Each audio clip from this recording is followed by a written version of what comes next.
हरिप्राप्तीसी उपाय धरावे संतांचे ते पाय तिने साधती साधने तुटती भवाची बंधने संत विना प्राप्ती नाही संत विना प्राप्ती नाही ऐसे वेद देते ग्वाही तिने साधती साधने तुटती भवाची बंधने एका जनार्दनी संत एका जनार्दनी संत पूर्ण करते मनोरथ तिने साधती साधने तुटती भवाची बंधने महायोग पीठे तटे भीमरथ परम पुंडरीकाय तातो मुनींद्र समागत्य तिष्ठन्तमानंद कंदं परब्रह्मलिंगं भजे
चरण संतांची त्यांच्या कृपादाने कथेचा विस्तारू बाबाजी सद्गुरु दास तुका वक्रतुंड महाकाय सूर्यकोटी समप्रभ निर्विघ्नं कुरु मे देव सर्वकार्येषु सर्वदा गुरुर् ब्रह्मा गुरुर्विष्णु गुरुर्देवो महेश्वरा गुरु साक्षात् परब्रह्म तस्मै श्री गुरुवे नमः कलावज्ञ जीवोद्धरार्थावतारं कलाकांक तेजोदिकामोदि वक्र कलानीश वादापनोदार दक्षं समाधिस्थमूर्तिं भजे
नमो ज्ञानेश्वरा निवृत्ती उदारा सोपन देवा मुक्ताबाई नमो त्रिभुवन पावली अद्यत्रे जननी देवांची हरिप्राप्तीसी उपाय धरावे संतांचे ते पाय तेने साधते साधन तुटती भवाची बंधने विठ्ठल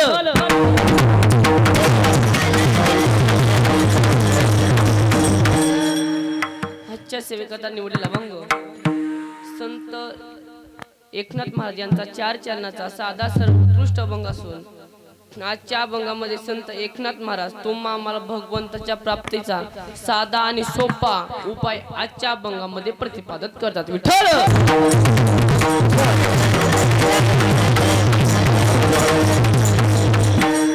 सेवेला सुरुवात करण्यापूर्वी अल्पसा परिहार दे जातो असा की अखिल कोळ ब्राह्मण नायक रुक्मिणी प्राण संजीवन जगतधार पंढरीशी पांडुरंग परमात्म्याच्या कृपाशीर्वादाने साधू संतांच्या पुण्याने चालू असलेला भव्य दिवस स्वरूपातील एकादशी निमित्त एक दिवसीय कीर्तन सोहळा आणि या कार्यक्रमासाठी उपस्थित असणारे माझे गुरु श्री गुरु त्यांच्याही चरण नतमस्तक होते. ते सुद्धा कीर्तनासाठी उपस्थित राहिले. बेदरे महाराज असतील, कादाते महाराज असतील, सर्व संस्कृत विद्यार्थी असतील, माझे दुसरे श्री गुरु म्हणजे मला ज्यांनी शिक्षण क्षेत्रामध्ये घडवलं असे माझे श्री गुरु तेही चॅनल त्यांच्याही चॅनल नतमस्तक होतो. ज्यांनी हा कार्यक्रम एवढा मोठा करतायत म्हणजे माझे इथं येण्याचा दुसरा कार्यक्रम आहे. हा महाशिवरात्रीला सुद्धा सरांनी कीर्तन ठेवलं होतं आणि हा आज सुद्धा सरांनी कीर्तन ठेवलं. सरांच्याही चॅनल नतमस्तक होतो. सर एवढा मोठा कार्यक्रम करतात. मागे परवा दिवशी आमच्या संस्थेवरती वारकरी संस्थेचा 9वा वर्धापन दिन होता संस्थेचा. तेव्हा सुद्धा सरांनी खूप मोठी पंगत सरांनी दिली. सरांच्याही चॅनल नतमस्तक होतो. मृदुलाचार्य कुटे महाराज यांच्याही चॅनल नतमस्तक होतो. सर्व टाकळीचे विद्यार्थी तुमच्याही चॅनल नतमस्तक होतो. त्यांचे महाराज सुद्धा आहे तुमच्याही चॅनल नतमस्तक होतो. सर्वांच्या दोन्ही चॅनलच्या चॅनल नतमस्तक होतो. सर्व टाळकऱ्यांच्या चॅनल नतमस्तक होतो आणि सेवेला सुरुवात करतो. विठ्ठल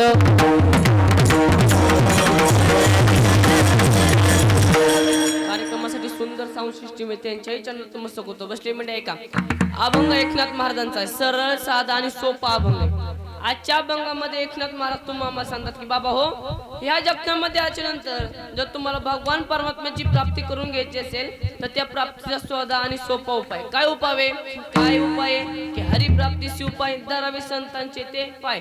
जर तुम्हाला भगवान परमात्म्याची या जगतामध्ये आल्यानंतर प्राप्ती करायची असेल तर तुम्ही काय करा संतांचे पाय धरा.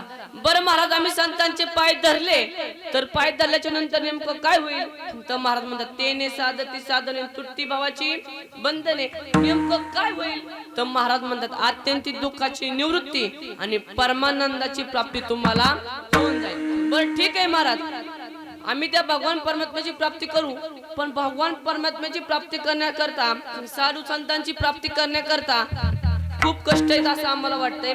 संतांची प्राप्ती सहजासहज होत नाही. मग काय दुसरा मधला मार्ग आहे का नाही. महाराज म्हणले त्या भगवान परमात्म्याच्या प्राप्तीस करता दुसरा तिसरा उपाय आहे का नाही मला माहित नाही. याचा विको बंद करा. उपाय आहे का नाही हे मला माहिती नाही. पण शास्त्रांनी पुराणांनी काय केलाय की तुम्हा आम्हाला पुरावा दिलाय की संत विना प्राप्ती नाही आणि आयसे वेद देती ग्वाही. वेदांनी पुरावा दिलाय की संतांशिवाय प्राप्ती होऊ शकत नाही. बर ठीक आहे महाराज संतांशिवाय प्राप्ती होऊ शकत नाही त्या भगवान परमात्म्याची तर ठीक आहे आम्ही काय करू देवाची प्राप्ती करू संतांची प्राप्ती करू. पण नेमकं देवाची प्राप्ती केली संतांची प्राप्ती केली तर नेमका फायदा काय. लोक आता काही काम करायचं असतो पहिला काय पाहतात महाराज फायदा. पकवाज वाजवायचंय सेवा करायची काय पाहतात त्याच्या माग वाजवण्यासाठी फायदा पाहतात. बरोबर आहे का नाही. गायक मंडळ आहे, गायकांना त्याच्या मागे काय फायदा आहे, सिस्टीम वाल्याले सिस्टीम जोडली, सिस्टीमच्या मागे काय त्यांना काय ना काय फायदा आहे सिस्टीम जोडल्यास नंतर. तसं आपण देवाची प्राप्ती केली, संतांची प्राप्ती केली, नेमका फायदा काय? तर महाराज म्हणले फायदा खूप मोठा आहे. किती मोठा आहे? तर तुमच्या जीवनामध्ये जेवढ्या काही इच्छा आहेत, अपेक्षा आहेत, जेवढे काही मनोरथ आहेत, ते सगळं देवाची आणि संतांची प्राप्ती झाल्याच्या नंतर तुम्हाला काय करतात तर मिळतात. महाराज म्हणले एका जनार्दनी संतन पूर्ण करती मनोरथ. हा झाला अभंगाचा सरळ सरळ भावार्थ. माझ्या बुद्धीप्रमाणे तुमच्या थोर मोठ्यांच्या पुढे मांडण्यात केलेला छोटा छोटा प्रयत्न. विठ्ठल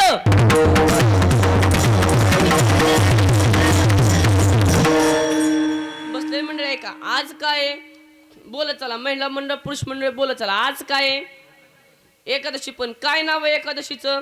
ज्याला येते त्यांनी हात वरती करा. तसा पेपर फोडू नका. कुणा कुणाला येते त्यांनी हात वरती करा. बाकीच्यांनी सांगा आजची एकादश आहे, त्या एकादशीचं नाव काय आहे? कुणी कुणी एकादशी धरली आता त्यांनी हात वरती करा. सगळ्यांनी एकादशी धरल्यात.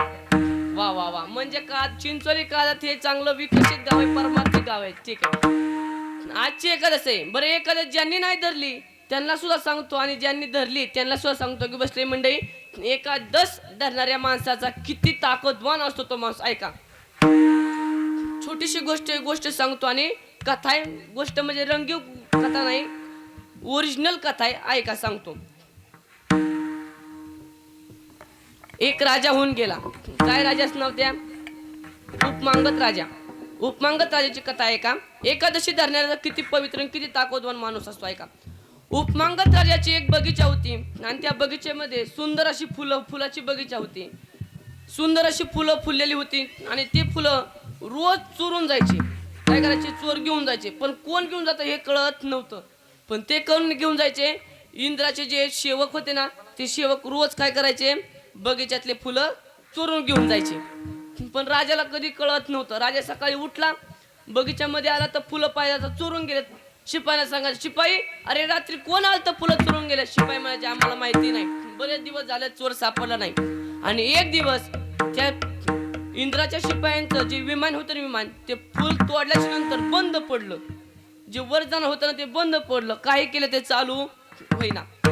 आणि मग चालू होईना म्हणल्याच नंतर बऱ्याच वेळ झाल्याच नंतर राजाचे शिपाई आले, आणि शिपाई आल्याच नंतर ते इंद्राचे शिपाई त्यांनी काय केले? धरले आणि राज्यामध्ये नेले. बराच वेळ गेला आणि सभा चालू झाली. सभा चालू झाल्याच नंतर ह्यांनी काय केलं? त्यांना वडीत आणलं आणि म्हणले, राजा साहेब तुम्ही आम्हाला रोज म्हणायच्यात आपल्या बगीच्यातले फुलं कोण चोरून नेत होतं? तर हो का, हे ते ना इंद्राचे शिपाई ना, हे चोरून नेत होते. राजा म्हणले, अरे अरे त्यांना चोरून द्या, त्यांना तसं धरू नका. आपल्या बगीच्यातले फुलं साक्षात इंद्रदेवापाशी जात आहेत, इंद्रदेवताच्या पूजेला जातात, त्यांना सोडा, त्यांना धरू नका. मग म्हणले, तुम्ही महिना झालं, 1.5 महिना झाला रोज फुलं चोरून नेतायत, तोडून नेतायत, तुम्ही तेवेळेस सापडले ना, आज कस काय मला सापडले? म्हणले, राजा आज पण नसतो सापडलं बरं का, पण जे आमचं विमान त्याची तर बंद पडलं, आणि त्यामुळं काय झालं, आम्ही सापडलो. म्हणले ठीक आहे ठीक आहे. मग राजा म्हणले, आता काय करा, ह्यांचं विमान बंद पडले ना, तर ह्यांचा आदर आतिथ्य करून ह्यांना काय करा, पुन्हा इंद्रलोकामध्ये लावा. म्हणले, मग तुमचं विमान चालू करण्यासाठी काय लागल? ते म्हणले, जे विमान आहे ना आमचं विमान ते बंद पडलंय, आणि त्याचं जे काही स्पेअर पार्ट आहेत ना ते कुठे भेटतील? इंद्रलोकात. ते कुठं तयार झालं? इंद्रलोकात तयार झाल्यामुळे कुठे भेटतील? इंद्रलोकात. बर म्हणले, मग त्याचा काय उपाय आहे का तुम्हाला? साधा सोपा काय? म्हणले, उपाय आहे. काय? की आज एकादशी आहे, आणि जर तुमच्या गावामध्ये नगरीमध्ये कोणी एकादशी धरली असेल तर त्या पुण्यवान माणसाचा जर हात निसा विमानाला लागला तर विमान काय होईल? लगेच उड्डाण मारेल. राजा म्हणला, एकादशी म्हणजे काय असतं? आता राजालाच एकादशी माहित नाही, म्हणल्या प्रजेला काय माहिती? मग राजाने तरी म्हणला, दवंडी पिटवली. म्हणला, हे बघा, अख्ख्या गावामध्ये दवंडी पिटवा की इंद्रलोकातलं जे विमान आहे ते विमान बंद पडले, आणि आपल्या गावामध्ये जर कोणी उपवास किंवा एकादशी धरली असेल तर त्याला काय करा, इथे आणा, हात लावा. जर विमान उडलं तर त्याला अर्ध राज्य बक्षीस आहे. किती?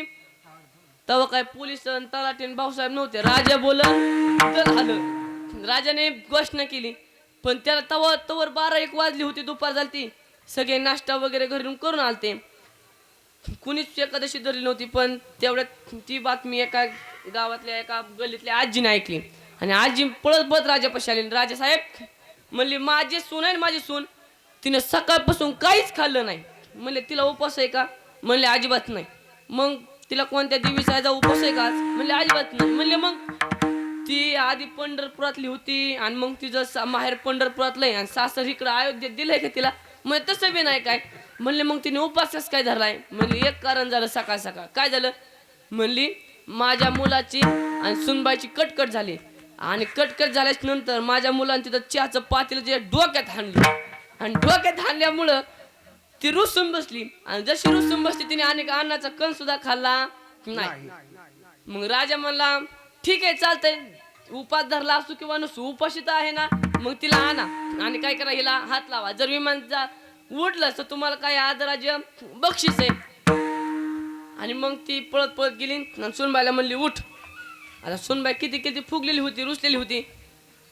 सासूबाई जाऊन म्हणली ए सुनबाई उठ. अशी टणकीनं उठली. तवाच्या काळी सासूचा दरारा होता, पण आताच्या काळी काही बोलायची गरज नाही. तवाच्या काळी सासूनी उठ म्हणलं की सुनून उठायचं आणि सासूनी बस म्हणलं की सुनून बसायचं. पण आता खेळ हा उलटा झालाय. सुननी सासूला म्हणायचं आत्याबाई बसा, आत्याबाई उठा. आत्याबाईने सुननी सांगितलं की उठायचं आणि बसा म्हणलं की बसायचा. हा खेळ आहे. त्यावेळेस सासूने टाकलं. सासू म्हणले ए सुनबाई उठ. तशी सुनबाई टटकेनं उठून उभं राहिली. म्हणले चल राजामध्ये. राजाच्या राज्यामध्ये आले आणि आल्याच्या नंतर म्हणले लाव याला हात. जसा हात लावला तसं ते विमान काय झालं उडलं आणि इंद्र लोकांमध्ये गेलं. राजाने आश्चर्याने त्या माय माऊलीकडे पाहिलं. म्हणले अरे इतके पुण्यवान लोक आपल्या नगरीमध्ये राहतायत ना. इतके लोक. त्यांनी त्याचं साष्टांग दंडवत घेतलं, दर्शन घेतलं आणि सांगितलं आजपासून अख्ख्या नगरीला घोषणा आहे माझी, दर 15 दिवसाला काय असती एक एकादशी आहे आणि लहान मुलापासून ते मोठ्यांपर्यंत प्रत्येकाने काय करायची एकादशी धरायची. आणि इतकं एकादशी काय करायची एकादशी धरायची. आणि त्या गावात सगळ्या त्या नगरीमध्ये सगळ्या लोकांनी एकादशी धरली. सगळ्यांनी एकादशी धरून धरून इतकं पुण्य त्या नगरीत झालं. उपमांगत राजाने ती अख्खी नगरी कुठं नेली तर वैकुंठाला नेली. इतकं पुण्य एका एकादशी धरणाऱ्या माणसाने. ऐका व्रताची महिमा.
भगवंताच्या एकादशी जे धरतोय ना माणूस त्या माणसामध्ये. म्हणून महाराज म्हणतात व्रत एकादशी करीन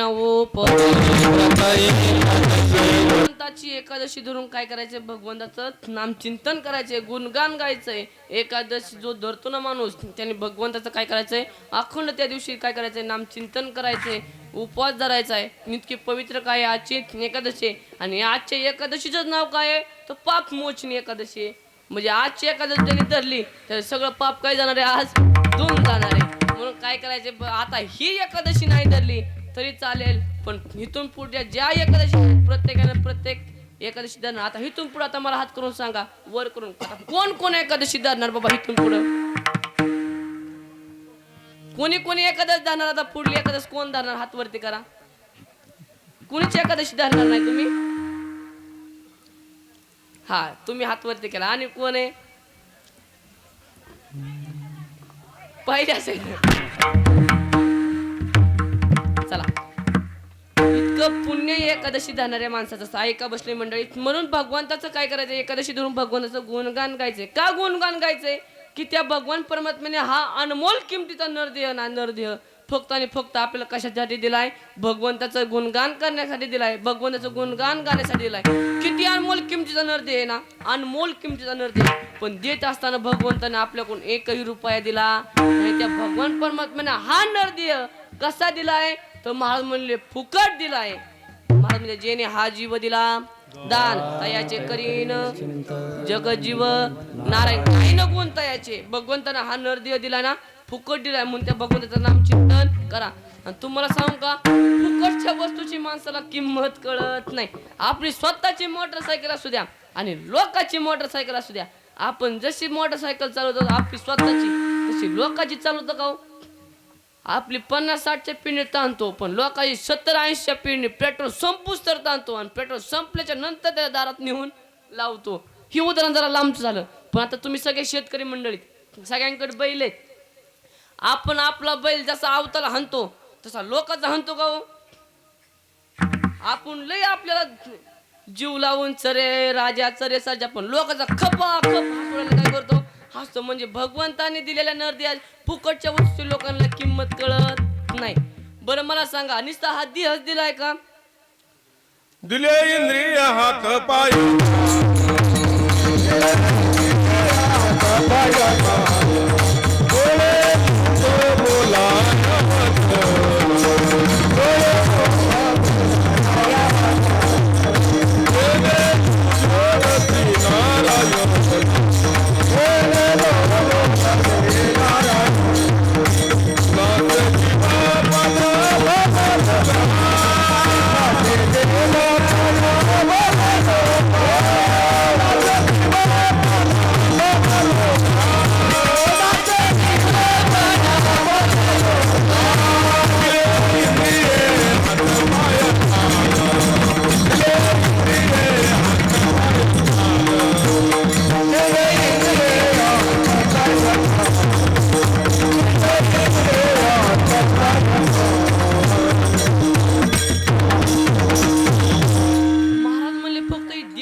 सगळे दिले इंद्रिय हात पाय कान डोळे मुख बोलाया वचन फक्त ही निशी बॉडी दिली नाही हात दिले पाय दिले कान दिले डोळे दिले सगळं भगवंताने काय केलंय आपल्याला हे शरीर दिलंय पण आणि एक एक इंद्रिय त्याच तोला मोलाचा दिलाय का. मला सांगा ज्याला हात नाही त्याला विचारा हाताची किंमत ज्याला पाय नाही त्याला विचारा पायाची किंमत. एखाद्याला हात पाय नसतात त्याला म्हणा राम भाऊ अहो चला ना दिंडीला यायचं नाही का तो म्हणतो महाराज मस्त आला असतो पण काय करावं पाय नाहीत. आणि जर एखाद्याने ढकलून दिलं तर लोळत लोळत सगळ्यांच्या खाली तुडून तुडून मरण्याची काय क्षमता आहे. कारण की पंढरपुरात लय गर्दी असते तिथं टिकू शकत नाही. आपलं घर बसल्याच काय पंढरपूर आहे. एखाद्याला डोळे नसतात त्याला म्हणायचं राम भाऊ चला पंढरीला दिसत नाही डोळ्याने काय करावं इतकी मोठी गर्दी. एखाद्याने ढकलून दिलं तर जाग्यावर खल्लास आहे. म्हणून आपलं काय करतो जाग्याहूनच पंढरपूर जाग्याहूनच माऊलीला दर्शन घेतो. आणि एखाद्याचे हातपायी चांगलेत डोळे चांगलेत पायी चांगलेत त्याला म्हणावं श्यामराव श्यामराव चला ना आळंदीला वारीला. मग त्याचं लय गुणगान असतं. तो म्हणतो महाराज वारीला ना वारीला आलं पाहिजे. वारी म्हणजे काय वारी म्हणजे प्रेम आहे. वारी म्हणजे आपुलकी आहे. वारी म्हणजे जिव्हाळा आहे. वारी म्हणजे मोठ्यांचा छोट्यांना एकत्र आणण्याचं संमेलन म्हणजे वारी आहे. वारी म्हणजे हा मोठा आहे तो मोठा आहे हा भेदभाव संपून जाऊन एका रस्त्यानं चालणं म्हणजे वारे इतकं सांगतो. मग त्याला म्हणायचं चला ना मग वारीला. तो म्हणतो आला असतो हो पण रातची लाईट आहे कांद्याला पाणी नाही दिलं तर 8 दिवसात माघारी तर कांदा जळून जाईल. म्हणून यंदाच्या वर्षी हिथूनच द्यावा दंडवत, पुढल्या वर्षी वाढीला येऊ. म्हणजे ही काय, ज्याचे हातपाय चांगले त्याची ही परिस्थिती, आणि ज्याचे हातपाय चांगले नाहीत त्यांना काय वाटतंय वारीला यावं. पण मग तुम्हाला सांगू का, ह्या पांडुरंग परमात्म्याची आपल्यावरती कृपा आहे की त्या भगवान परमात्म्यानं आपले हातपाय काय केलेत, चांगले ठेवलेत. आणि तुम्हाला सांगू का बसले म्हणजे इतकी त्या भगवान परमात्म्याचे आपल्यावरती उपकार आहेत, किती उपकार आहेत सांगताय का. ह्या चिंचोली काळात मध्ये किती लोकसंख्या आहे सर, चिंचोलीची लोकसंख्या किती बरं, 2,500. कर्जत तालुक्याची किती असेल, महाराष्ट्राची किती असेल, देशाची किती असेल, 10-15 कोटी तरी असेल, 150 कोटी असेल ना. बरं मला सांगा, सरांसारखा माझ्यासारखा दिसणारा एक तरी माणूस आहे का सेम टू सेम, नाक तसंच, डोळे तसेच, कान तसं आहे का कोणी, अजिबात नाही. मग हे उपकार कुणाचे आहेत. आणि जर सगळे सारखे दिसणारे असते, माझ्यासारखे सगळे सारखे दिसणारे असते तर किती अडचण झाली असती, नंबर पेटा लावा लागल्या सगळ्या. MH12 हे काळदाते, MH16 हे MH16 पठाडे, MH17 हे सुरवंकर, MH18 हे कुटे, MH19 हे खुरंगे, अशा पाट्या लावा लागल्या सगळ्यामध्ये. इतकी अवघड परिस्थिती झाली असती. बरं तेवढंच झालं, पाट्या नसत्या खुरंगे महाराज, सुरंकर सर पाट्या जर गळ्यामध्ये नसत्या तर किती अवघड झालं असं सांगू. माझ्यासारख्या सामान्य माणसानं कीर्तन केलं असतं आणि पाकिट दुसराच घेऊन गेला असता.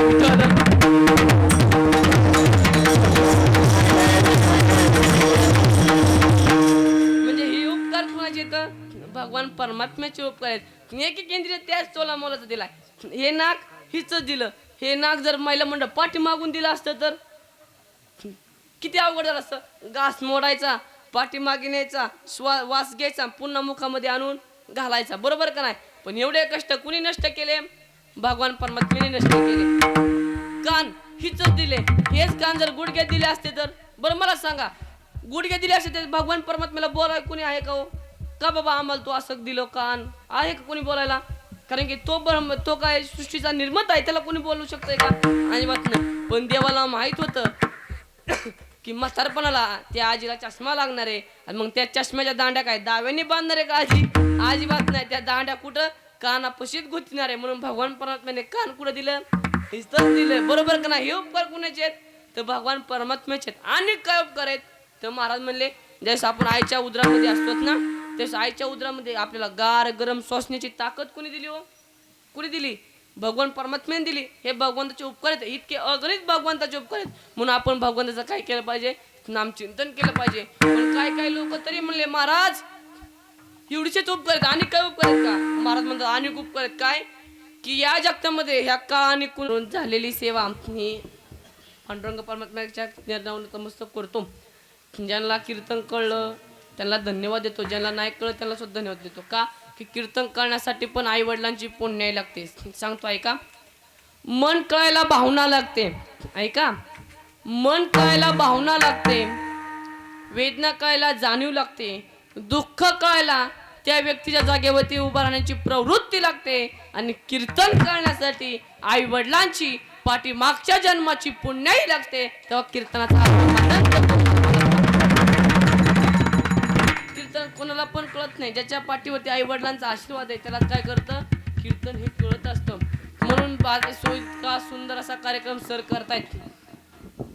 आणि तुम्हाला सांगू का, किती लोक चांगले काम करत असू द्या, त्यांनी अख्खं गाव जरी त्यांच्या पाठीमाग उभं असलं ना, त्या 100 मध्ये 2 ते त्यांचे काय असतात टवाळखोर लोक असतातच. म्हणून तुम्हाला एक वाक्य सांगू का, तेजस दादा एक वाक्य सांगतोय का, घोडा कितीही चांगला पळाला तरी चाबूक त्याच्या नशिबीच आहे. ऐका, घोडा कितीही चांगला पळाला तरी चाबूक हा त्याच्या नशिबीच आहे. झाडानं कितीही चांगली फळं दिली तरी दगड हे त्याच्या नशिबीत. तसं माणूस जीवनामध्ये कितीही चांगला वागला ते लोकांचा मान आणि अपमान हा त्याच्या कायम नशिबीच आहे. फक्त त्या कामातून आपल्याला प्रत्युत्तर देता आलं पाहिजे. विठ्ठल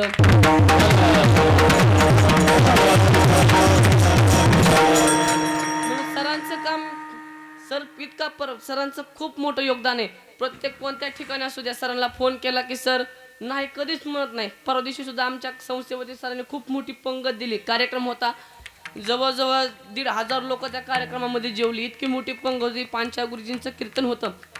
भरपूर मोठा कार्यक्रम संस्थेमध्ये होता.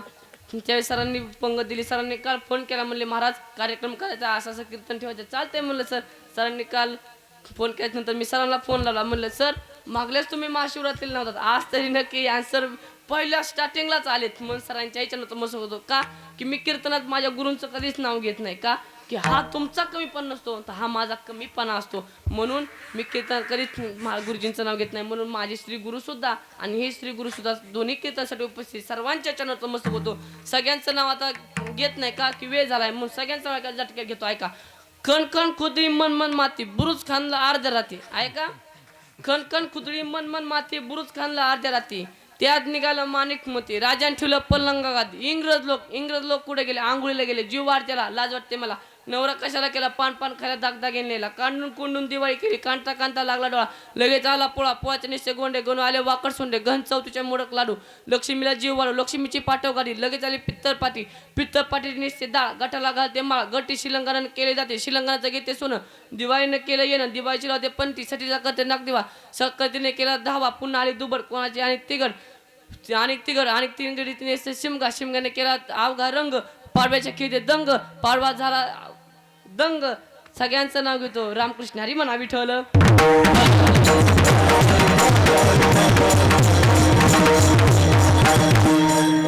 उद्याच्याला म्हणा नको, आमचं नाव घेतलं नाही. सर्वांच्या चॅनल मस्त होतो. भाऊ सुद्धा कीर्तनासाठी उपस्थित, त्यांच्या चॅनल मस्त होतो. आणि शिवेला या ठिकाणी पूर्ण विराम. ज्ञानेश्वर